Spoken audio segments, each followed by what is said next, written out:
Every so often, a leader steps into a moment that seems built for them. Hi, I'm Carrie Fox, your host and founder of Mission Partners, a social impact communications agency that works with organizations through critical moments of change.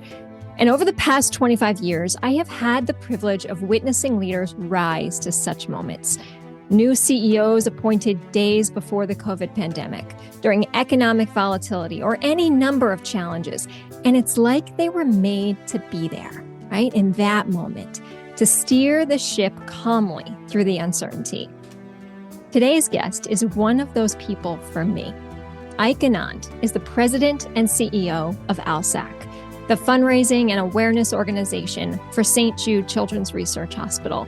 And having had a special seat to watch his leadership over this past year, I can say with certainty that Ike seems built to lead an historic global organization through one of the most rapidly shifting times of tech innovation, integrating AI into the culture and operations of the beloved brand without ever compromising the value or the heart of St. Jude, and doing it as if he was made for this moment. Today, I have the awesome pleasure of getting to reflect with him on leadership in this moment and think about the future for a bit too, and to share some of his lessons with you.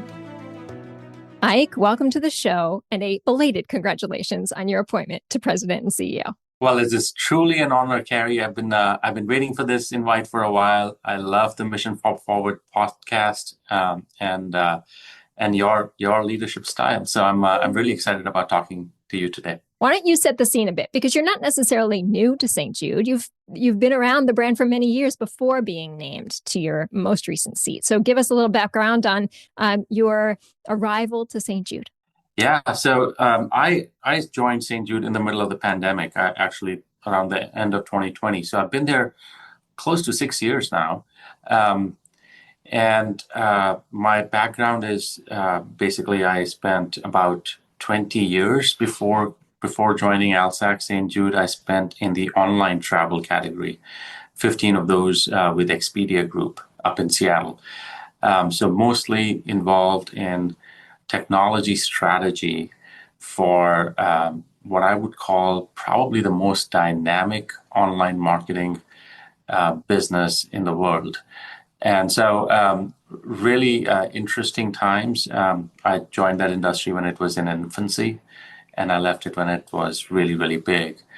But then I joined ALSAC as the Chief Operating Officer here. And then finally, about a year ago, I ascended to the CEO post.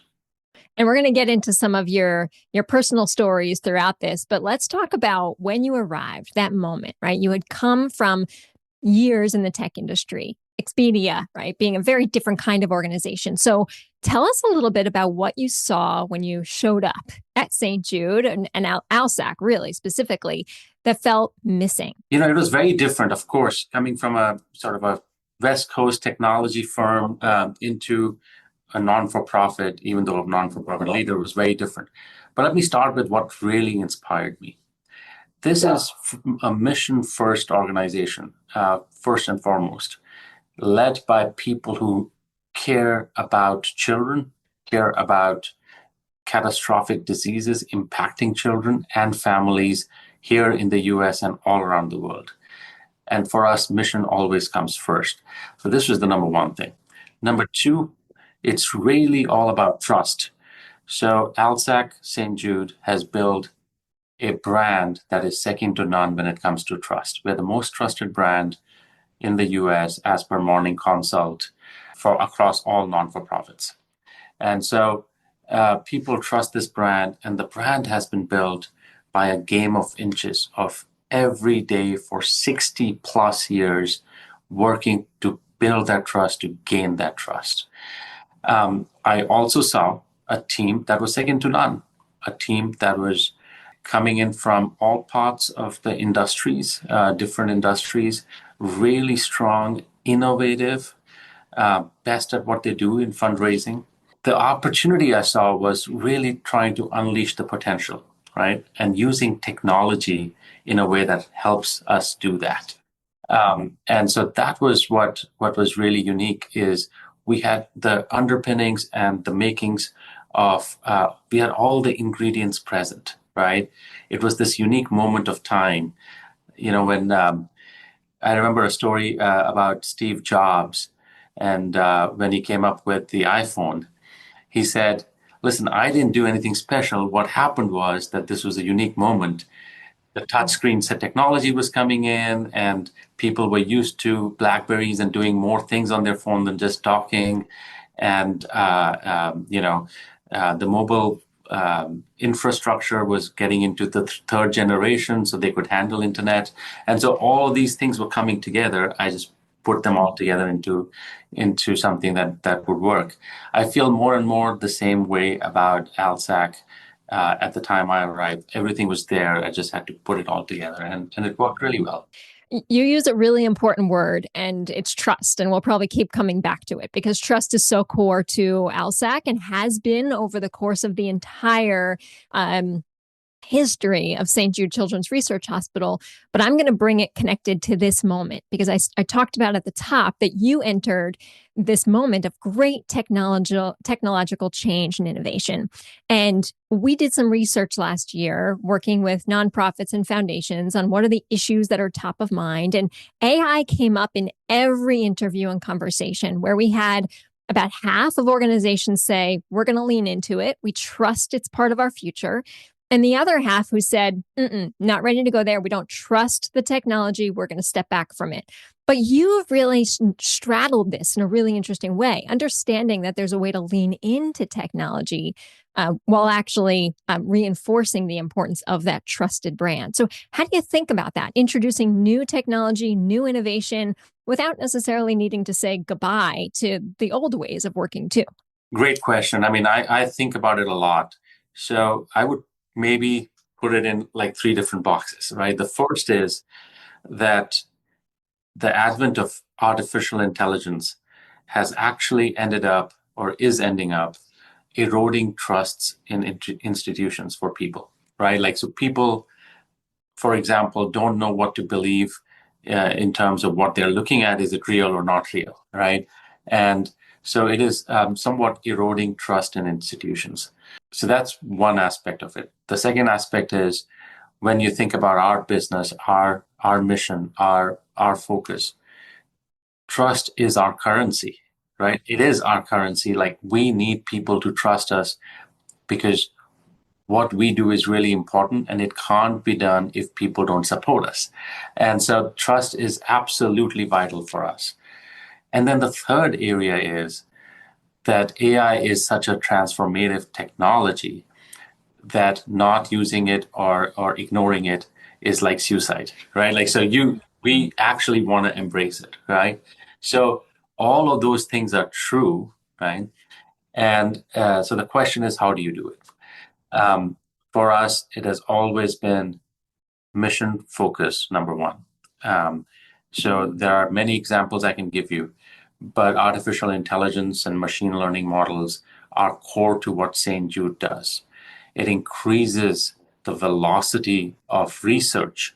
It reduces the time to market when we come up with new protocols, we test new drugs, etc. It really helps in diagnosis, right? So 3D imaging, from 3D imaging to new kinds of blood tests and new ctDNA biopsies, liquid biopsies, it really helps in diagnosis of tumors that is more accurate and even earlier in the process. So for us, this is a vital technology that we need to use to accelerate development of cures against cancer and other catastrophic diseases. So that's one area. The other is for ALSAC in terms of fundraising and donor experience and partnerships. It is also absolutely vital as we think about offering the best-in-class experience to our donors who support the mission and get them involved in our mission. And so the technology is vital for personalization. The technology is, of course, within the bounds of privacy, but the technology is really important from a improving of the entire donor journey across the board. Also, it is our fiduciary responsibility to our donors and our supporters that we do things efficiently. And we know that AI helps in reducing certain costs and automating certain functions, and therefore makes us more efficient and stretches the dollar that the donor gives us to do more of the mission focused activities for them. So those are all absolutely realities for us. So we had to find a way around sort of in those sort of constraints. But it hasn't. I mean, I want to say this. It hasn't been like sort of trying to thread a needle. It has been a complete embracing by our workforce of artificial intelligence. We have 30 plus tools and models in our supply side available to our workforce. We have almost 100% adoption by our workforce. We have 1,000 plus agents running at any given time at ALSAC, that are AI-driven agents. And yet, we do not use AI when it comes to donor interactions. We do not use AI when it comes to advertising. We do not use AI when it comes to storytelling, because in those places, authenticity is number one most important thing to us. So we, where we can use AI, we use it for efficiency, but we always try to maintain the donor trust on us and not use in places where it could erode that trust. Like, what I really love about what you just said, because it's a question that comes up a lot, is one, it's not the if we'll use it, it's the how we'll use it. And what you've really just been speaking to is the governance of it, setting out the clear boundaries for here are the ways we have chosen as an organization to use it, and lean into those because they build efficiencies, they build innovation, they help us move forward faster. But there are other categories we don't go there, right? It's like the sacred and the taboo of how we think about advancing our mission. And you all have made that so clear. So for organizations who are trying to get there, and that's a piece that we actually support organizations with, is thinking through that structure of the ethical and the responsible approach. From what you can tell us, how did you all get there? Because it's hard to align organizations, particularly of your size, around the same set of governance standards. One, education is really important. So let me start by that. So when I say that 100% of our workforce has embraced AI, the first thing they do is that they have to sit in compliance training. So if you want to use any AI tool, you have to sit through 2-3 hours, 4 hours of training first to try to understand what your responsibilities are when you use that tool. All of our tools that we provide to our employees for using artificial intelligence are sandboxed, which means any data, any input they put into those tools stays within the boundaries of our institution and is not uploaded on a publicly available source. So those are some simple stuff that we do. Then how do you really decide, in which areas do you want to use it? And sort of, there's a lot, some of them is black and white, and then some of it is gray, right? Like, because, not everything is cut as cleanly. So for us, and every organization can be different about it, but for us, our brand is our biggest asset. It is a responsibility that I believe like I inherited, and whether or not I increase our revenues or raise more funds, what is most important for me is I am carrying the load of this brand for a period of time to deliver it in good condition to the next person who does it, right? Like, so for us, that brand is sacrosanct. And so we never take any chance with that. So simple guidelines, we give people some questions to think about when they're using AI, and if the answers for those questions, and I'm not going to say what those questions are, but if the answer to those questions is, even if it has even a slightly negative impact on the brand, then we don't move forward with using that in that use case. But what is really important is that our employees see AI as an opportunity to embrace new technologies, to learn, to skill up, to upskill themselves as well as the organization, to establish growth and more adoption for our donors to actually love us more in ways that we can now scale that was not previously possible. And more than anything else, I think our employees don't feel threatened by it. They don't feel like I'm going to lose my job because I'm using AI. In fact, they feel like I can do 3 people's job, and therefore I'll become more important because I'm using AI.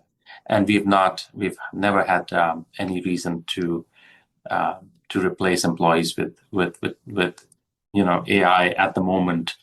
We've only grown our employee count. We often say to folks who are feeling uncertain about the technology, a reminder similar to what you've just shared, which is if you are the one who was on the edge of the new technology, you're not going anywhere. You will be more valuable to the team, but know what the technology is, know what it's capable of, and use it wisely. Yeah, I mean, I've heard this said before, which is AI is not going to take your job, but somebody who uses AI is going to take your job if you don't use AI, right? Like, so it is, you all have to use it.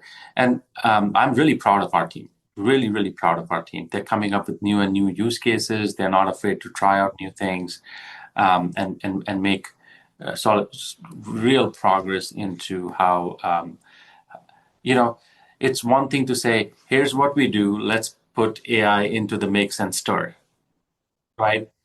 But it's another thing to say, let's reimagine how this could be done if this was AI first, right?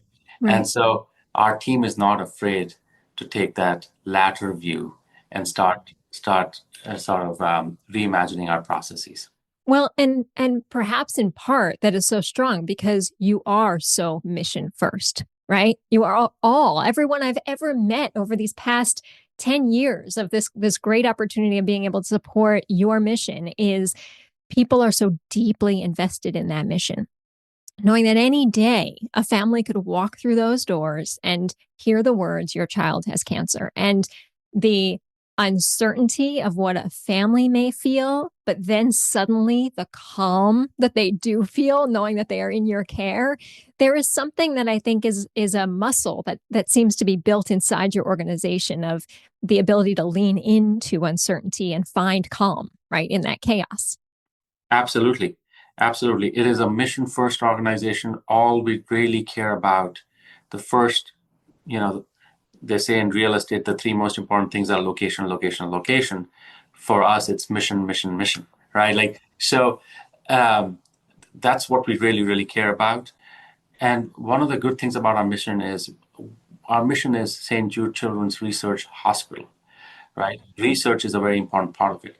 It's finding cures, which comes first in our mission, and saving lives. We are, from the very start of this mission 60 plus years ago, we are embedded in embracing technologies, science, research, and not shying away from it, because we know that the path of saving lives of children, of finding cures, comes through embracing of science and technology. So that's really, really important. Our culture and our focus on our people remains a sort of a paramount importance to us, right? So this mission cannot continue without the people who have built it and who have led it for so long. We reward our people who take those steps to embrace new technologies and who are fearless about it. And look, there is just so much opportunity. We are in a business where we build relationships with our donors. We have 10 million active donors across the country. We can't scale ourselves, our small team, to build relationships with all 10 million of them. We need the help of technology. So it's, there's just so much opportunity. All right, so let's zoom out a little bit from technology, but stay with this idea of scaling and scaling frameworks, right? We talked a bit about AI governance and the framework for that, but you came into the CEO seat with a framework of your own, right? I've heard you talk about your 4 leadership principles and how that's kind of carried through the kind of cultural or the foundation of how you think about sitting in the seat you sit in. So I'm going to let you talk about them because I don't need to give your 4 principles to you, but I would love to have you talk through those because I just love them all. That's great. Okay, thank you, Carrie. So yeah, look, I have been through the course of my, almost 30-year-long career. I've had the privilege of working with some of the best leaders and some of the most inspirational people. And through those individuals and the way that they manage, I've always learned or picked up a few ideas that became central to the way that I live my life and the way that I lead. And these are my principles, they're mine alone. I talk about them. I don't force them on others. But what we've seen across ALSAC is that many of our leaders have adopted these principles. So I'll just go one by one. There are 4 principles, and I'll be really quick on them. So the first one I like to say is get a little bit better every day. Be a little better every day. What that means is that you're not competing against anybody else. You're competing against yourself. And the race is long. It's a marathon.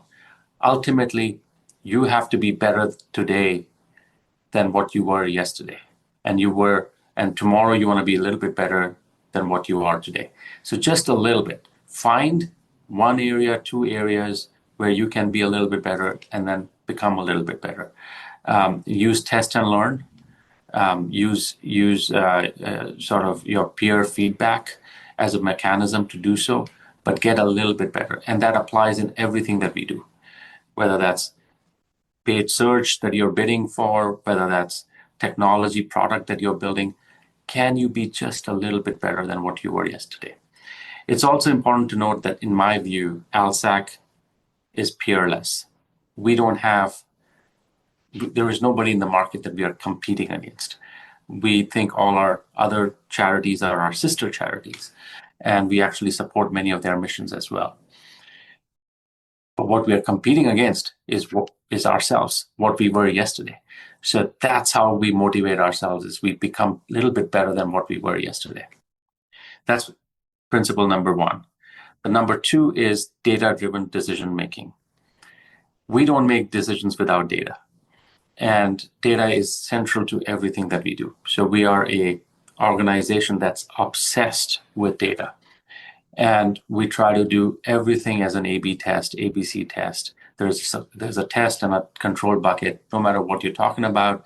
And then we look at performances and then we make decisions. That has become really central to us. Even when you go to an event that St. Jude ALSAC organizes, and it's a gala and you're sitting down for dinner, the way that your dinner is served or the tablecloth on their table, it has been tested. And so what you have in front of you is something that's a result of data being analyzed. That's principle number 2. Principle number 3 is freedom within a framework. What I mean by that is we create a framework, we define people's responsibilities and their authorities, but then within that framework, we let them loose. We empower them and we let them loose and we let them make the big impact. This has been absolutely vital for me as I've taken over ALSAC, because with just the same number of people, I want to say we've doubled our productivity in just a year or 2. So we've really increased the velocity of our output, our throughput, because people feel that they are empowered. And the last one, and probably at the moment the most important one for me, is this principle I picked up from Reed Hastings, who's he was the founder of Netflix. The principle is lead with context, not control. What that means is give people the full context of why you want them to do, or why we are going in a certain direction, or why we think what is the right thing for us. Give them the full context, the entirety of it all. Help them understand the full business as needed. They will do better with their job, even if their job definition is narrow. When you tell your people, this is all you need to know, you only need to know narrow stuff because this is all that is relevant for you in your job. They cannot never do it as well. They do it much better when they know the complete picture, right? And that's how you inspire people. There's creates full transparency. It enables people to come up with ideas. It unleashes innovation. And so I've always seen that succeed. And so those are my 4 principles. Be a little bit better every day, data-driven decision making, freedom within a framework, and then lead with context, not control. I love those. Thank you for sharing those with me. One of mine, and maybe I'll share my 4 with you someday too, but I'll share one is leave it better than you found it. And so that's why perhaps the get better every day sticks with me so much, because I think we have such responsibility, whether we're running a small agency like mine or a global nonprofit with yours, that we have this responsibility to think about what we're leaving behind and the kind of mentorship and teaching that we're doing along the way. And so this is where I'm going to leave us, which is one more question today, which is, well, while you noted St. Jude doesn't necessarily have any competitors, St. Jude Children's Research Hospital is the North Star for so many nonprofits, right, who look up and admire the incredible work that you've done and the impact that you've had over so many decades. And so for those leaders of those organizations who aren't yet where you are, what kind of advice do you give them when they are thinking about how to navigate the uncertainty with technology and innovation? What kind of advice or guidance might you give them to help us wrap up today? We are all in a big market. When you really think about the needs across sort of the world, all the things that we need to do, we can't rely just on governments to do that job. It is a very vital role that non-for-profits play, both in encouraging the populations and the people to take action and the governments to take action, and then themselves in terms of non-for-profits actually taking actions and solving for issues. I think the philanthropy market has been kind of stuck in this narrow 2% of the GDP area for a really long time. But I really believe that we are at the cusp where we will start breaking that ceiling and start growing. And one of the reasons why I think we will start growing is because we have a lot of good leadership now in many of the non-for-profits. Our missions are all now getting really crystal clear, and we are able to articulate them better as well. So there is ability for us to create more demand, and especially as we use new technologies for us to spread the word of our mission better. So the world of technology has really democratized how you go to market. You can now use influencers and go to market through social media in a manner that was not possible before. You have a loudspeaker that wasn't available to you before. And you're able to micro-target segments of demographics that were not listening to you before, for example. That's just one example. So on one hand, we have the ability to use technology to go to market, in ways that we've never done before and opening new doors. But on the other hand, we have ability to now use technology to build out our infrastructure in a manner that we can show a bigger impact to our donors. So an example I will give you is the way that St. Jude has used our research and our progress in new protocols and new cures to really increase our impact globally. We now have the St. Jude Global Alliance that is 400 plus institutions across 90 plus countries that are partnering with us, that now are able to use the benefits of our research, are able to consult with our doctors and our nurses, are able to get training with us. They're also able to get insights into fundraising and how they can develop their own fundraising engines within their own markets from us. We are also giving them free chemotherapy drugs. We're now supplying free chemotherapy drugs to about 10 odd countries. And so what we've done is we've taken what we have here and just multiplied our impact or actually exponentially increased our impact by going global. And so, again, not possible without the use of technology. So on one hand, you can sort of open new doors, grow your demand. On the other hand, you can build infrastructure that amplifies your impact. And when you are able to marry both of them, I'm pretty sure that together we'll be able to grow the total pie of philanthropy across the US and across the world.